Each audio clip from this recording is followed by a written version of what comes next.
वो हम पढ़ें तो मैं तो खुशी से तो पढ़ूं।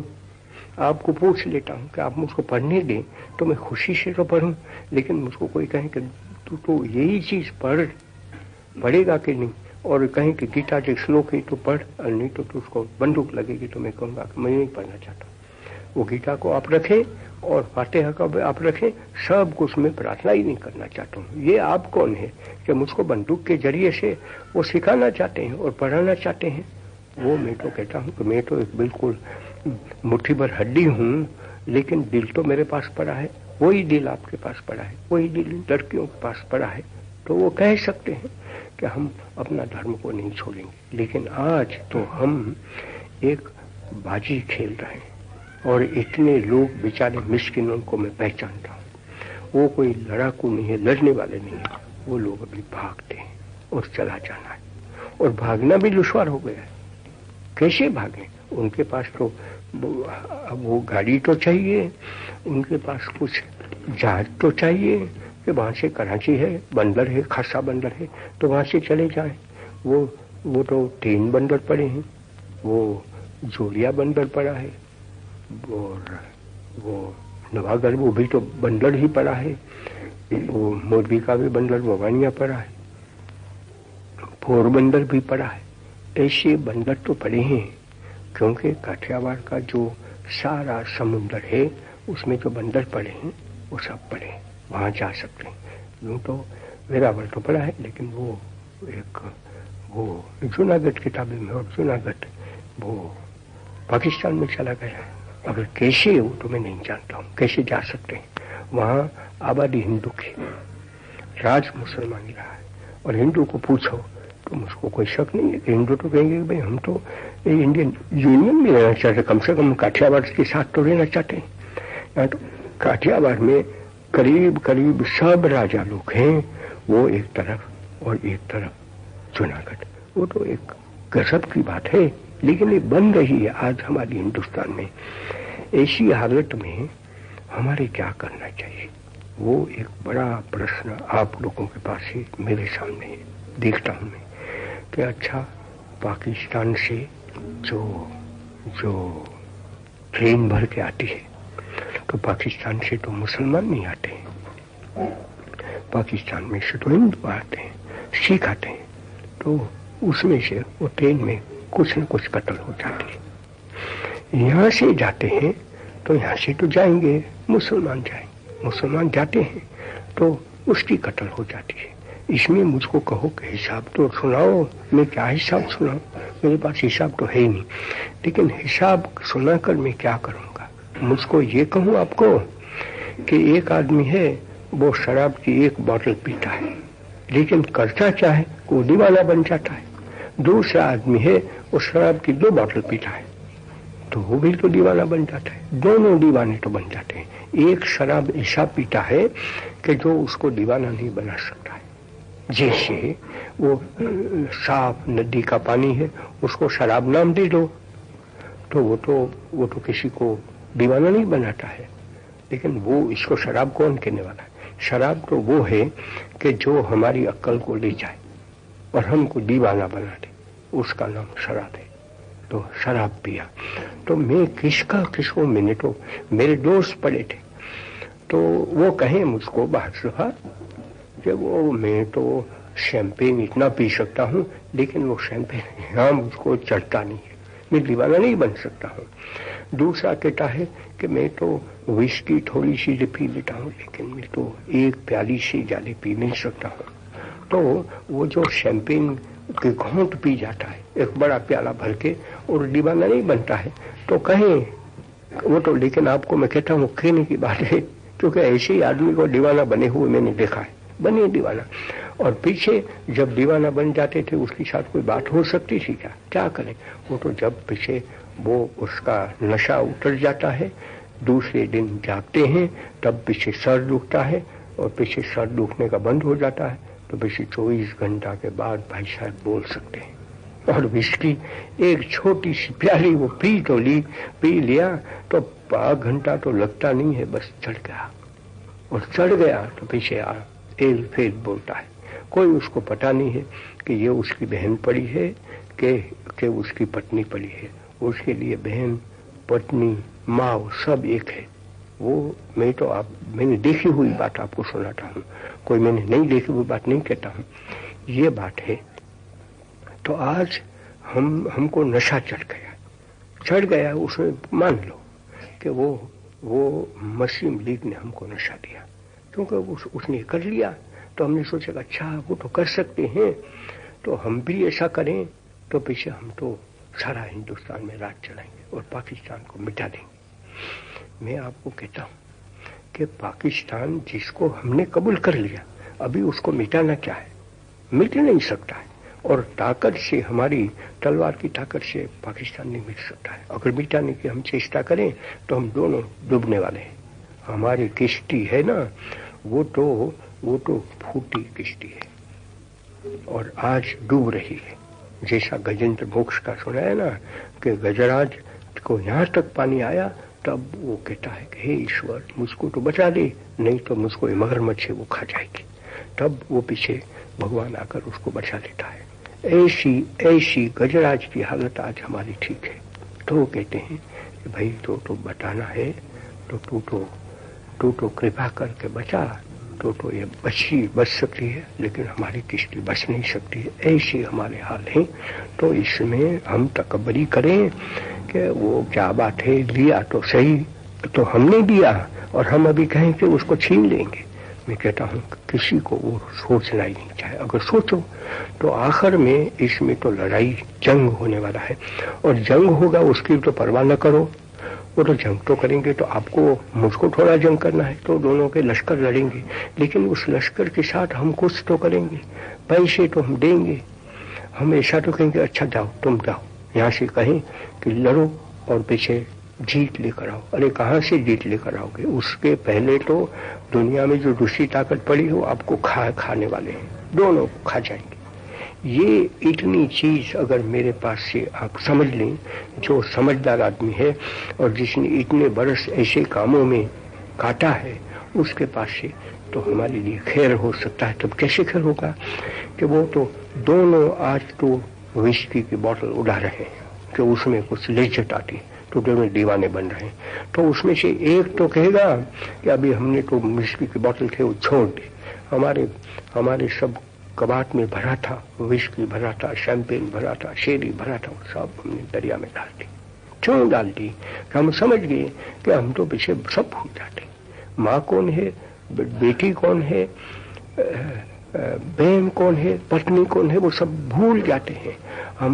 हमने जो किसी को वचन दिया कि ऐसा करेंगे, अगर माना कि मैं आज कह दूं कि जवाहरलाल जी के पास जाऊंगा और मैंने आज विस्की पी ली, मेरे क्या हाल होंगे? मैं तो कल नहीं जा सकूंगा, तो मेरा वचन भी टूट गया ना। तो न मेरा वचन रह सकता है, न मेरी प्रॉमिसरी नोट रह सकती है, न मेरी बहन रह सकती है, न मेरी बीबी रह सकती है। सब बस प्रलय मेरा हो जाता है। ऐसा हम आज बन गए हैं। तो किसी को तो वो चीज छोड़ना है, उस नशा को। तो मैं तो इसी कहते कहते मरना चाहता हूँ। अगर ये नहीं हो सकता है तो कम से कम मुझको ईश्वर उठा तो दे। लेकिन मैं अगर पड़ा हूं तो मुझको तो यही कहना है कि नहीं, अब हम सादे बन जाए, उस नशा को छोड़ दें और वहां से आते हैं, यहां से जाते हैं तो जाने दो मुसलमान को।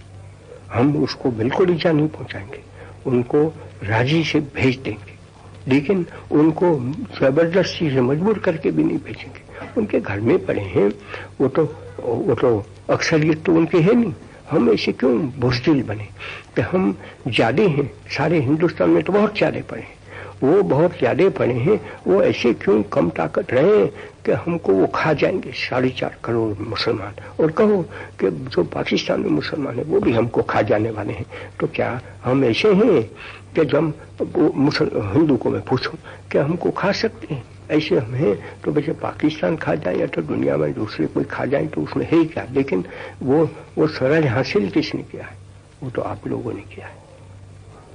जब कांग्रेस ने इतनी कुर्बानियां की और हर एक वर्ष प्रति वर्ष ज्यादा में ज्यादा कुर्बानियां करती गई, तो वो तो इसमें तो काफी तो हिंदू थे ना, मुसलमान थे।